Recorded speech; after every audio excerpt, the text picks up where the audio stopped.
ने इस बार मैथ का पेपर काफी टफ आया है। चतुर और रेंचो के बीच कड़ी टक्कर है। सब कुछ सही चल रहा था, पर अगला क्वेश्चन क्वाड्रेटिक इक्वेशन का आ गया। इस इक्वेशन के रूट्स निकालने का। चतुर तो क्वाड्रेटिक फॉर्मूले में a, b और c की वैल्यू रखकर सॉल्व करने लगा, पर रेंचो ने इसको जल्दी सॉल्व करने के लिए फैक्टराइजेशन मेथड इस्तेमाल करने का सोचा। इसके लिए मिडिल टर्म यानी -3 को ऐसे दो नंबर्स में तोड़ना होगा जिनका जोड़ -3 आए और मल्टीप्लीकेशन a गुना c यानी -18 के बराबर हो। रेंचो ने 18 के फैक्टर्स निकाले और मिडिल टर्म को स्प्लिट करने के लिए इनके दो के ग्रुप्स बना लिए। 1 गुना 18, 2 गुना 9 और 6 गुना 3। दो नंबर्स का गुना तभी नेगेटिव होगा जब एक नंबर नेगेटिव हो, और जोड़ नेगेटिव तब होगा जब बड़ा नंबर नेगेटिव हो। इनमें से 3 और -6 ही ऐसा कॉम्बिनेशन है जिसे जोड़ने पे -3 आएगा। रेंचो ने -3x को -6x प्लस 3x लिखा और कॉमन टर्म्स अलग कर लिए, तो रूट्स आए 3 और -3/2। रेंचो का तो हो गया, लेकिन चतुर अभी भी सॉल्व करने में लगा है। क्या ये तरीका हमेशा काम करेगा?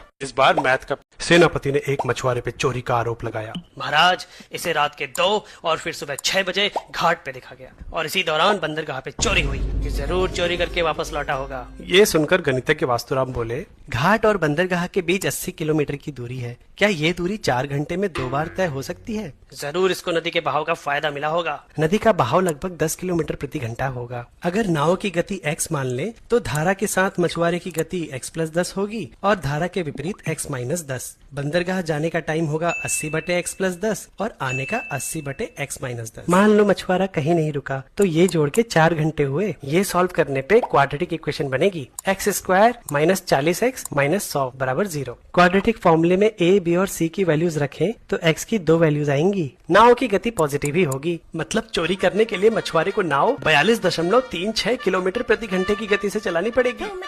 इस चोर को ओलंपिक में भेजो, इतनी गति से तो गोल्ड मेडल ले आएगा। सेनापति ने एक मछुआरे पे चोरी का आरोप। सोचे कि पापा सिविल इंजीनियर है और एक दिन वो उसको अपना काम दिखाने साइट पे ले जाते हैं। उस दिन पापा को 12 मीटर की सरिया से एक 32 मीटर स्क्वायर का रूम काटना था, यानी इस रॉड के 2 हिस्से करके दोनों तरफ ऐसे लगाने थे कि एरिया 32 मीटर स्क्वायर आ जाए। पापा रुचि को इंजीनियर की हैट पहना के सरिया के 2 भागों की लंबाई निकालने का काम देते हैं। इंजीनियर रुचि ने सोचा कि अगर इस रूम की चौड़ाई को x और लंबाई को y मान ले तो x गुना y होगा 32 मीटर स्क्वायर और x + y होगी सरिया की लंबाई यानी 12 मीटर। रुचि समझ गई कि ये क्वाड्रेटिक इक्वेशन की प्रॉब्लम है, तो इस इक्वेशन से उसने y की वैल्यू निकाली 12 - x और उसको मल्टीप्लिकेशन वाली इक्वेशन में रिप्लेस कर दिया। इसको सरल करके आएगा 12x - x² = 32, यानी x² - 12x + 32 = 0। इस क्वाड्रेटिक इक्वेशन को सॉल्व करें तो x की वैल्यू आएगी 4 या फिर 8। तो अगर x को 4 मान ले तो y आएगा 8 और ये दोनों हिस्से एकदम परफेक्टली 32 मीटर स्क्वायर के रूम के दोनों तरफ लग जाएंगे। क्या तुमने रियल लाइफ में कभी क्वाड्रेटिक इक्वेशन यूज करी है? a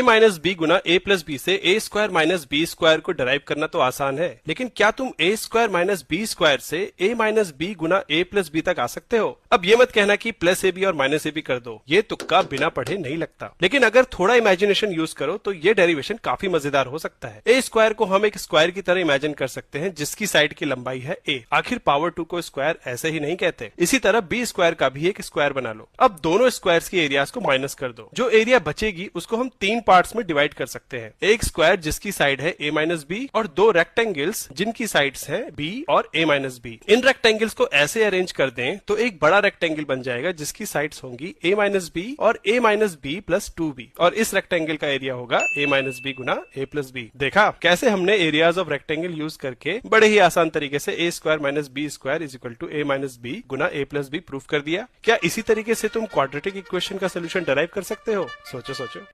एक दिन रेहान बड़े जोश में प्रिया और अर्जुन के पास आया। आओ तुम्हें जादू दिखाता हूँ। रेहान ने कागज के छोटे छोटे टुकड़े किए और एक ग्लास की रॉड को बालों पे रगड़ा। जब वो दोनों को पास लाया तो कागज के टुकड़े रॉड पे चिपक गए। देखा कैसे पेपर ग्लास से अट्रैक्ट हो रहा है? अरे वाह, अब कुछ रिपेल करके दिखाओ। वो तो मुझे नहीं आता। चलो फिर मैं एक जादू दिखाती हूँ। प्रिया ने प्लास्टिक की स्केल और एक प्लास्टिक बैग के टुकड़े को बालों पे रगड़ा और जब वो दोनों को पास लाई तो वो एक दूसरे से दूर भागने लगे। वही प्लास्टिक जब रेहान की ग्लास रॉड के पास गया तो वो उस पे चिपक गया। एक जगह रिपेल और दूसरी जगह अट्रैक्ट, ये कैसा जादू है? ये कोई जादू नहीं, प्लास्टिक फ्रिक्शन की वजह से बालों से इलेक्ट्रॉन्स गेन करता है और निगेटिवली चार्ज हो जाता है। वहीं ग्लास इलेक्ट्रॉन्स लूज करके पॉजिटिव। सेम चार्ज एक दूसरे को रिपेल करते हैं और अपोजिट चार्ज अट्रैक्ट। तभी अर्जुन को याद आया कि उसके पास तो मेटल की स्केल है। मेटल तो सबसे बढ़िया कंडक्टर होता है, यानी ये आसानी से इलेक्ट्रॉन्स लूज करेगा। इस पे तो सबसे ज्यादा चार्ज डेवलप होगा। पर ये क्या, मेटल की स्केल तो एक भी टुकड़ा अट्रैक्ट नहीं कर पाई। बता सकते हो ऐसा क्यों हुआ? एक दिन प्रकाश नेताजी का भाषण सुन रहा है। मेरे सत्ता में आते ही विकासपुर के हर परिवार की औसत आय दुगनी हो गई। डेटा आप सरकारी वेबसाइट पे चेक कर सकते हैं। इस बार भी मुझे ही वोट दें। लेकिन प्रकाश की फैमिली इनकम तो उतनी ही है। डेटा देखा तो पता चला कि ज्यादातर परिवारों की आय अभी भी कम रेंज में है, लेकिन कुछ परिवारों की आय बढ़ने से एवरेज भ्रमित कर रहा है। ऐसे में मीडियन डेटा का बेहतर अंदाजा दे सकता है। विकासपुर में 14,000 परिवार हैं। डेटा को कम से ज्यादा आय के क्रम में लिखें तो मीडियन एकदम बीच वाले परिवार की आय होगी। परिवार नंबर 7,000। क्यूमुलेटिव फ्रीक्वेंसी से अंदाजा लगा सकते हैं कि 7,000वें परिवार की आय कितनी है। 20,000 से कम आय के 4,000 परिवार हैं और 40,000 से कम आय के 4,000 प्लस 5,000 यानी 9,000 परिवार। 7,000वां परिवार 20 से 40,000 की इनकम रेंज में ही आ रहा है। लेकिन इसकी एग्जैक्ट आय कैसे पता लगाएं? प्रकाश ने मीडियन का फॉर्मूला यूज किया। वैल्यूज रखने पे मीडियन आया 32,000। अभी भी आधे परिवार 32,000 से कम कमा रहे हैं। एवरेज तो बढ़ गया, मीडियन नहीं। मतलब विकासपुर में कुछ ही लोगों का विकास हुआ है। प्रकाश ने गुड्डू कारपेंटर को घर की खिड़की में ग्रिल लगानी है। खिड़की की चौड़ाई 42 इंच और लंबाई 60 इंच है। पहले खिड़की में 1 इंच के स्क्वायर का गैप बनाने का फैसला हुआ था। मतलब 42 इंच की साइड पे 42 स्क्वायर्स और 60 इंच की साइड पे 60 स्क्वायर्स। इसमें तो काफी रॉड्स लग जाएंगी। अब मकान मालिक चाहता है कि कम से कम रॉड्स इस्तेमाल हो, लेकिन उनके बीच स्क्वायर ही बने। उसके लिए ये स्क्वायर बड़ा करना होगा। अब गुड्डू कारपेंटर को 42 और 60 इंच की लंबाइयों को ऐसे बराबर बांटना है कि उनके बीच सबसे बड़ा स्क्वायर बन जाए। 42 और 60 दोनों से डिवाइड होने वाला सबसे बड़ा नंबर लेना होगा, यानी दोनों नंबर्स का हाईएस्ट कॉमन फैक्टर। SCF पता करने के लिए गुड्डू ने फंडामेंटल थ्योरम ऑफ अर्थमेटिक इस्तेमाल करी। मतलब दोनों नंबर्स के प्राइम फैक्टर्स लिख लिए और जो फैक्टर्स दोनों में कॉमन है यानी 2 और 3 उनका गुना करके SCF निकाल लिया 6। अब दोनों साइड्स की रॉड्स के बीच 6 इंच का गैप रख दिया। 42 इंच की साइड पे 42/6 यानी 7 स्क्वायर्स बनेंगे जो कि 8 रॉड्स के बीच आएंगे और 60 इंच की साइड पे 60/6 यानी 10 स्क्वायर्स बनेंगे 11 रॉड्स के बीच। गुड्डू की मैथ काम आई और मकान मालिक खुश हो गया। 6 इंच के स्क्वायर के लिए 8 + 11 यानी 19 रॉड्स इस्तेमाल हो रही हैं। क्या तुम बता सकते हो कि 1 इंच के स्क्वायर के लिए कितनी रॉड्स इस्तेमाल होती? गुड्डू मानव सभ्यता को आगे बढ़ाने में गणित का अहम योगदान रहा है।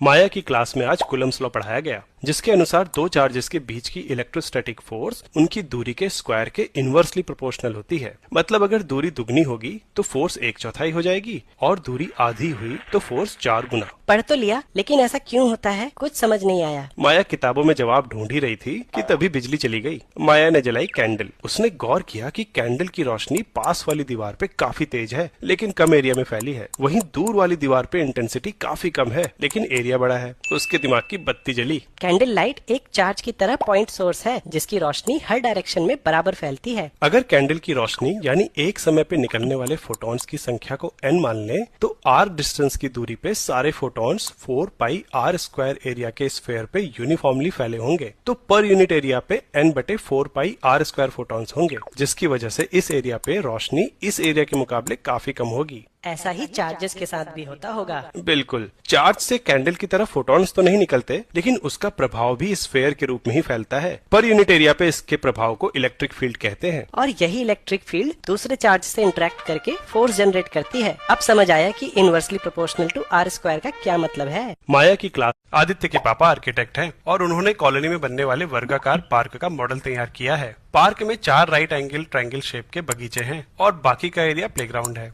आदित्य ने पापा से कहा कि अगर 2 छोटे प्लेग्राउंड्स के बजाय एक बड़ा प्लेग्राउंड होता तो उसमें फुटबॉल खेल सकते थे। पापा को आइडिया सही लगा और उन्होंने इन ट्रायंगल्स को ऐसे लगा दिया जिससे 2 के बजाय एक बड़ा पार्क बन गया। ये क्या, 2 पार्क मिलके एक बन गया?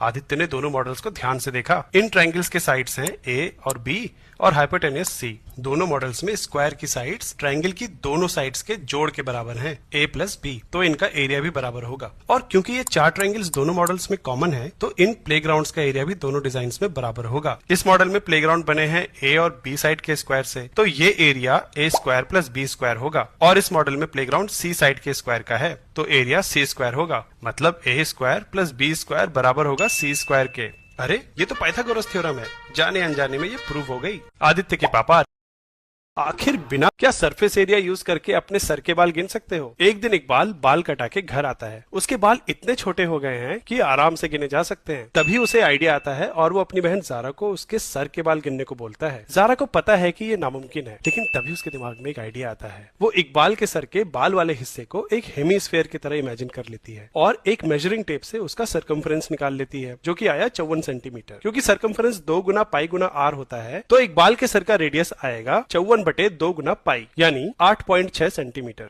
एक स्फेयर का सरफेस एरिया होता है 4 गुना पाई गुना आर स्क्वायर, तो हेमीस्फेयर का एरिया आएगा 2 पाई आर स्क्वायर। इकबाल के सर का अप्रोक्सीमेट एरिया आएगा 464.5 सेंटीमीटर स्क्वायर। जारा ने एक स्केल और पेन से इकबाल के सर पे 1 सेंटीमीटर की साइड का स्क्वायर बनाया और उसमें जितने बाल थे वो गिन लिए। अब जारा ने इस नंबर को सर की एरिया से मल्टीप्लाई कर दिया और आ गई इकबाल के बालों की संख्या। जारा का तरीका इस्तेमाल करके तुम और किन चीजों की संख्या का अंदाजा लगा सकते हो? कमेंट्स में बताओ। राजू अपने कमरे में क्रिकेट बॉल से खेल रहा था। तभी उसकी बॉल छज्जे पे चली गई। छज्जा है ऊंचा और राजू है छोटा। तभी उसे बेड पे पड़ा कंबल